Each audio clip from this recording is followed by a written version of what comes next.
Hello everyone, welcome back to my channel. तो ये blog शुरू होता है लाइब्रेरी से और ये इतना सारा मैसी पड़ा हुआ था, तो सबसे पहले मैंने सोचा कि इसको अरेंज कर लेती हूँ, बुक्स वगैरह एक तरफ रख के और सब सही कर देती हूँ।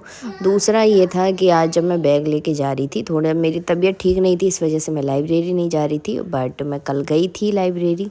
तो मम्मी ने बोला कि रोज़ रोज़ बैग लेके जाती हो तो बुक्स वगैरह वहीं रखा ना, और ऐसे ही चली जाया करो, जो भी बुक्स पढ़ लिया करो उसे ले आया करो, फिर दूसरी ले जाया करो।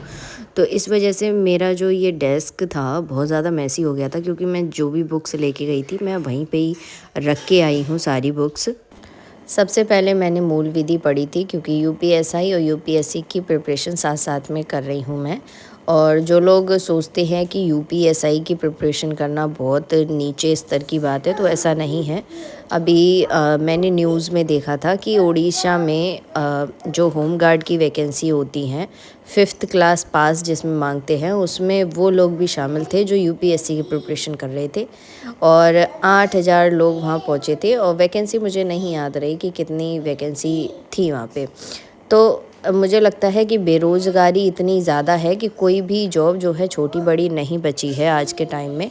तो प्रिपरेशन करना कोई गलत बात नहीं है, और पढ़ के ही कोई जॉब लग रही है तो इसमें कोई बड़ा छोटा नहीं है। यूपीएसआई के लिए भी मुझे पढ़ना है और यूपीएससी के लिए भी मुझे पढ़ना है। फ्री में तो कोई मुझे जॉब दे नहीं रहा है, तो जिससे कि मैं ये सोचूं कि यूपीएसआई बहुत ज़्यादा छोटी जॉब है यूपीएससी के कंपैरिजन में।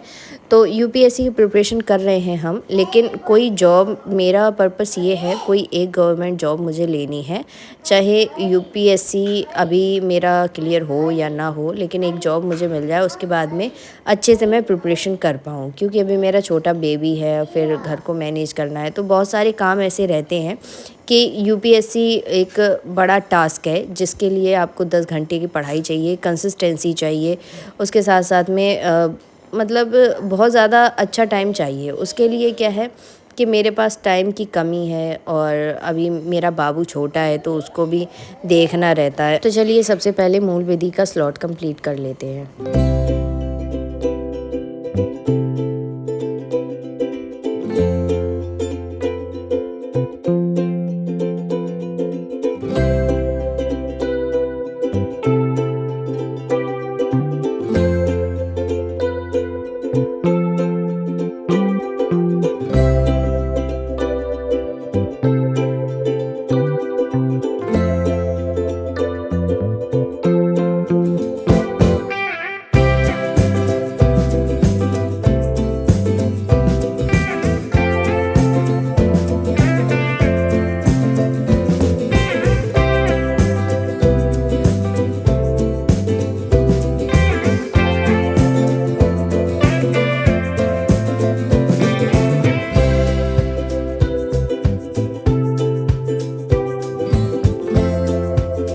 जो चीज़ें जल्दी कवर हो सकती हैं मैं उनको पहले पढ़ रही हूँ। तो ये यूपी जीके की बुक थी, तो इसको मैंने पढ़ना स्टार्ट कर दिया था। फर्स्ट चैप्टर इसका कंप्लीट हो गया था। जो एमसीक्यूज़ थे वो मुझे करने थे, तो कुछ चीज़ें मुझे याद नहीं थी, तो फिर मैंने देख देख के आंसर लिखे और आराम से उनको कर लिया। उसके बाद में इसमें उत्तर प्रदेश का इतिहास था, उसको मैंने पढ़ा।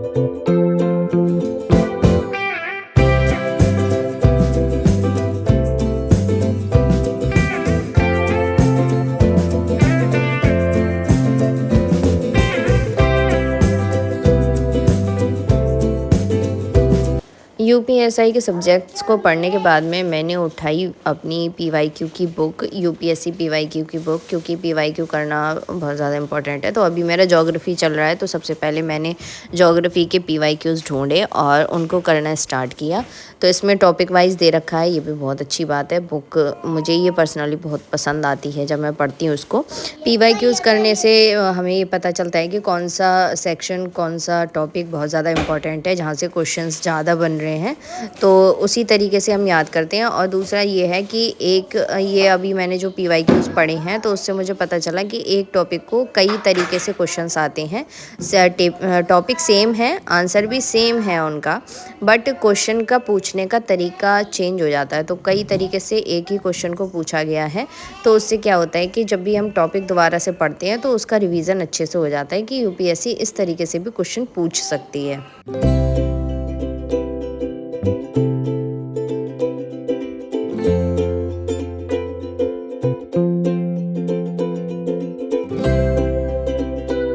पीवाईक्यूज़ करने के बाद में फिर मैंने अपने नोट्स उठा लिए थे। और सब लोग बुक लिस्ट का पूछते हैं, तो ऐसा कोई स्पेशल बुक लिस्ट नहीं है, मैं विज़न आईएएस के नोट्स से पढ़ती हूँ। और बाकी इसमें एनसीईआरटी वगैरह सारी कवर है। और दूसरा यूपीएससी के पीवाईक्यूज़, और थर्ड है मेरी टेस्ट सीरीज़, वो मुझे करनी है।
आज मैंने बस इतना ही पढ़ा लाइब्रेरी में। उसके बाद मम्मी मुझे लेने पहुंच गई थी, फिर मैं घर पे आ गई। घर पे आके सर्वज्ञ से मिले हम। तो ये ब्लॉग बस इतना ही, मिलेंगे नेक्स्ट वीडियो में, तब तक के लिए बाय बाय, टेक केयर।